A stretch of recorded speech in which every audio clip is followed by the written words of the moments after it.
Perhaps there is some secret we might learn if we but sought from those who knew. George S. Clayson, the richest man in Babylon. Money, money, money. Hello, welcome to Dragon Financial. I'm your host, Brad. Have you ever wished for more money? Or maybe just to understand finance? Here at Dragon Financial, we do things a little bit differently. Every episode will take us on a planned series of learning more about money. This is a journey that will take us through the history of money and teach you what you should have learned in high school. Our team has prepared a multi-part series to teach you the basics of money and finance. So if you want to master money and finance, subscribe to the Dragon below to take this journey with me. After we've learned the basics of money, we'll dive into the stock market, and we have several more series coming your way. We can't promise to take you from zero to hero, but we'll try our best. So let's dive in. Today, we'll be learning real estate. Real estate is the largest asset class in the world, and buying a house is usually the biggest purchase most people make in their lives. So, while there are many real estate purchases people can make, including property, rentals, businesses, condos, and apartments, this video will focus on understanding real estate in the purchase of your first home and try to make it as simple as possible. So, let's go back to Brad. He wants to buy a home. He has been saving a down payment and researching how to buy a home. He researched how much home he can afford and found Dave Ramsey, who recommends less than 25% of your gross income as your mortgage payment.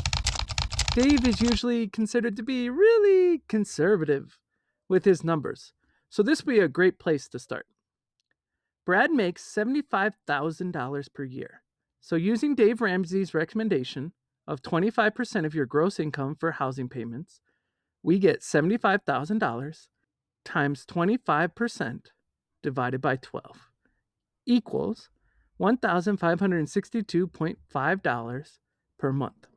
So Brad can afford a monthly mortgage payment of $1,562.5. But how expensive of a home can Brad afford with $1,562.5 per month? Brad is going to look at buying a home with a 20% down payment, a credit score of 700, and an interest rate of 6% from the bank. For a 30-year mortgage, Brad finds he can afford around a $275,000 home with a down payment of $55,000. I have also included how much home you can afford on a $100,000 salary at 30% of gross income and 40% of gross income, as well as with a 15-year mortgage in the chart below, so you can get a rough idea of what home prices you can afford with your income. Go ahead and pause the video if you need to look at the chart. While researching for his home, Brad learned the phrase PITI. PITI is an acronym for the components that make up your mortgage payment and stands for principal, interest, taxes, insurance. We learned what principal is in our previous lesson on loans. You can click the link above to learn more about loans. Principal. The principal is the loan amount. Interest. Interest is the price you pay for borrowing money. And for Brad's loan, it is 6%. Taxes. Taxes are the property taxes you have to pay the government for owning a home. Insurance. Insurance is the money you pay to protect from a financial loss. And your bank will require private mortgage insurance, or PMI, on your home. If you like money, hit the like button. Brad also found that there are all kinds of different house loans, such as variable and fixed interest rates, 30-year mortgages, 15-year mortgages, Federal Housing Association loans, and Veteran Administration loans. But for this loan, he'll be using a standard bank loan, also called a mortgage. And for a standard mortgage, if you put 20% down on the house, you can exclude the bank's PMI, or private mortgage insurance, from your monthly payment. Therefore, Brad has saved up $55,000 for a down payment on his home to avoid this charge. Next, he reviewed his credit score. Most banks recommend a minimum score of 620. If you need more information on the credit score, check out my video here.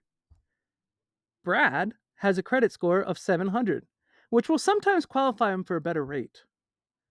Then Brad checked his mortgage calculation with an online calculator. Some options for online calculators our Nerd Wallet, US Mortgage, and Dave Ramsey's website. I have left links in the description below. Brad was also pre-approved for his mortgage at a couple of banks. It is important to know the difference between pre-approval and pre-qualified. These terms are used interchangeably, but what you really want is pre-approval because it is considered stronger and also involves banks checking your credit report. Because they pull your credit report, it can lower your score slightly, so make sure you're ready before you submit your paperwork for pre-approval. Also, you can pre-approve at 2 or 3 banks within the same month without any additional reduction in your score.